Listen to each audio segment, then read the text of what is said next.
Mark సువార్త 6వ అధ్యాయము 30వ వచనమండి. వెంటనే యేసు తనలో నుండి ప్రభావము బయలు వెళ్ళినని తనలో తాను గ్రహించి, దేవుని పరిశుద్ధ నామానికి మహిమ కలుగును గాక. మన పాత స్వభావం మారకుండా దేవుడి యొక్క ప్రభావం అనేది మన జీవితాల్లోకి రావాలంటే రాదండి. పాత స్వభావం అనేది మన జీవితాల్లో మారాలి. పాత స్వభావాన్ని తొలగించేసుకోవాలి, పాత స్వభావాన్ని తీసేసుకోవాలి.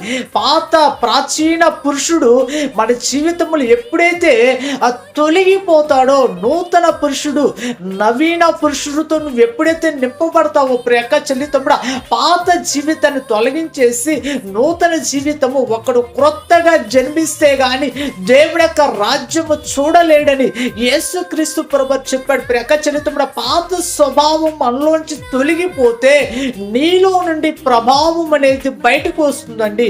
దైవ ప్రభావం నీలో నుంచి వస్తుంది, దైవ శక్తి నీలో నుంచి వస్తుంది, దైవ అభిషేకం నీలో నుంచి వస్తుంది. దేవుని యొక్క అభిషేకముతో కూడిన కృపా వరములు నీలో నుంచి బయటకు వస్తాయండి. యేసుక్రీస్తు ప్రభువు ఒక గొప్ప సాక్ష్యం ఇచ్చాడు. నాలో నుండి ప్రభావం విడిసి వెళ్ళిందని, నాలో నుండి ప్రభావం వెళ్ళిందని యేసుక్రీస్తు ప్రభువు గొప్ప సాక్ష్యం ఇచ్చాడండి.